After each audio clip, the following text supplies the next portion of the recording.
लो जी असी चले हूँ शहर सारे कोई खरीदो फरोख्त करनी है, कोई होर भी कम ने शहर च।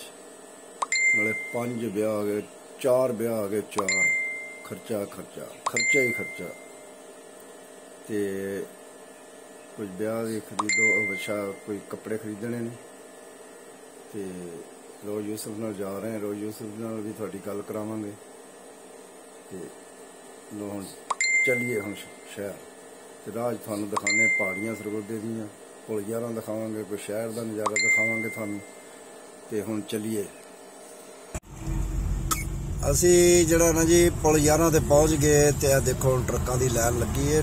पुल 11 जड़ा ये ते कहते एशिया की सब तो बड़ी वड्डी मंडी है। ते वाकई लगता तो इंज ही है, क्योंकि गड्डियां तो साबित हो रहा कि वाकई ये बड़ी वड्डी मंडी है। पुल 11 जी क्रैश की पूरे पाकिस्तान नूं, पर पाकिस्तान नहीं पूरे पंजाब नूं जा रहा इत्थों रोड़ा। क्यों जी? पाकिस्तान तो नहीं है, पूरे पंजाब नूं रोड़ा जांदा इत्थों पहाड़ियां तो। इत्थे ट्रकों दी लाइनां लगियां रहिंदियां, ट्रैफिक तो इत्थे बहुत आस्ता चलती है। हुण असीं जा रहे हैं शहर, सिर्फ पहाड़ी दिखानी है थानू असां। ते ये सरगोधे के रस्ते च आंदियां ने पहाड़ियां, कोई पुल 11 ते आंदियां ने। गन्नियां दी ट्राली एक जा रही है मिल च। यह साडा रोड है, रोड साडा अच्छा है, लेकिन ट्रैफिक बहुत ज़्यादा है।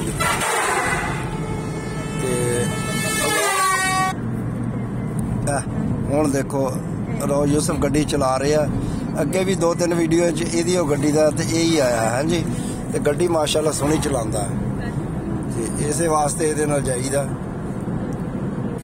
लो जी असी सरगोधा शहर पहुँच गए। सरगोधा शहर का कचहरी बाजार, गोल चौक की मस्जिद आ गई जी, वो सामने मीनार नज़र आ रहे हैं। असी गोल चौक पहुँच गए। कचहरी बाजार रश बड़ा, रोज यूसुफ नूं गड्डी चलाने भी बड़ी मुश्किल हो रही है। गड्डी चलाने च यह देखो शहर दे विच रश कितना, सारा रश ही रश है। यह साइड आ गई बाजार की।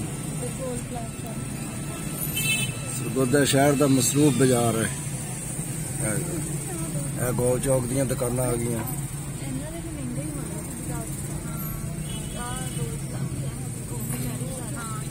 यह बाजार आ गया जी, नूरी गेट हूँ जोड़ा जाता गोल चौक तो। असी हम चक्कर कढ़ रहे गोल चौक के आले दुआले।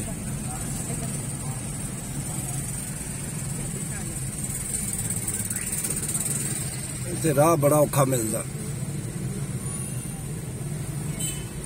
इन्ना क सफर भी जो अद्धे घंटे च हुंदा है। बाजार कचहरी बाजार निकलना हो तो अद्धे घंटा, पूरा अद्धा पौना घंटा लग जाता, क्योंकि रश ही बहुत होंदा। तुसीं देख रहे हो रश। यह देखो यह साडा उर्दू बाजार आ गया जी। सामने अंबाला स्कूल है, उहदे मीनार नज़र आ रहे हैं थानू। ते इत्थे अंबाला होटल भी है, जिथों चनिया का सालन खांदे सी। मौसम भी नाल हुंदा सी मेरे। ते यह उर्दू बाजार आ, सामने मीनार नज़र आ रहा, उहदे थल्ले होटल है।